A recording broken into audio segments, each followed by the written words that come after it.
The Gulf remains locked in a tense stalemate as ceasefire holds, but President Donald Trump is keeping his military options open to ramp up pressure on Iran.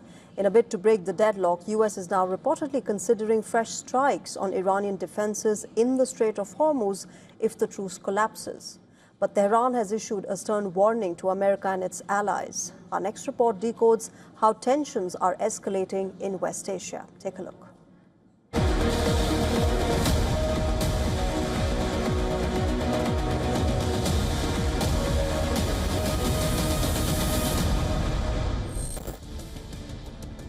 The waters of the Strait of Hormuz are turning into a flashpoint.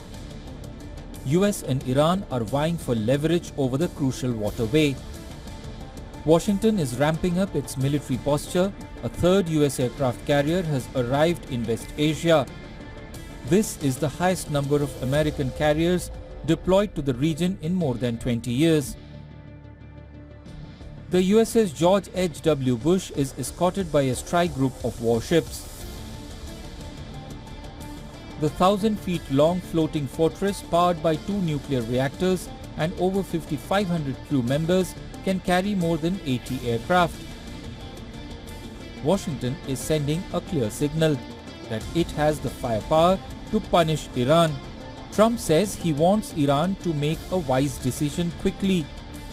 US Secretary of War Pete Hegseth warns that any attempt by Iran to disrupt shipping lanes will be met with force. President Trump has authorized the United States Navy to destroy any Iranian fast boats that attempt to put mines in the water or disrupt passage through the Strait of Hormuz, to shoot and kill. Our commanders have clear rules of engagement. If Iran is putting mines in the water or otherwise threatening American commercial shipping or American forces, we will shoot to destroy.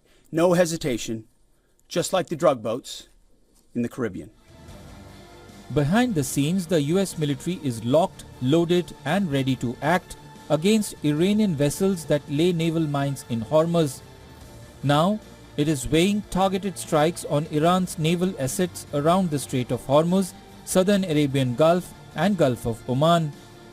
Reports say US is planning targeted strikes on small fast attack boats, mine-laying vessels and other asymmetric assets that have helped Tehran effectively shut down those key waterways. But Tehran is not bowing down to Trump's threats. It says any US strike on Iran's oil infrastructure will trigger severe retaliatory attacks on critical targets in Gulf.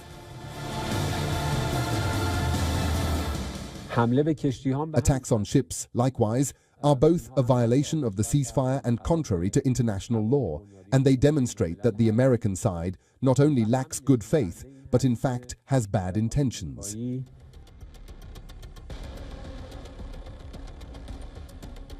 For now, US has seized 2 Iran-linked vessels. Tehran, on the other hand, has captured 2 vessels in the strategic waterway. US President Donald Trump says he is in no rush to sign the peace deal as Iran refuses to budge on its stance. What began as a maritime standoff is now morphing into a multi-front geopolitical crisis, with warships converging, threats escalating, and oil routes under pressure. The world is watching the Gulf with bated breath. Bureau Report, WION World is One.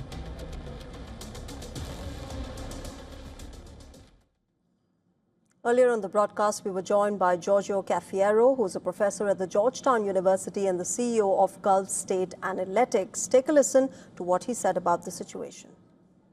It seems to me that there is a desire on the part of both the US and Iran to talk, but I don't see either side believing that it is very urgent to get back to talks. And therefore, we have to consider that this situation in and near the Strait of Hormuz, which is extremely tense, could result in the extremely fragile ceasefire collapsing prior to any resumption of US-Iran talks. So I think it will be incumbent upon the intermediaries, chiefly Pakistan to try to convince Iran and the United States that returning to talks sooner rather than later, or maybe I should say as soon as possible, is in the interest of the region and by extension, the rest of the world.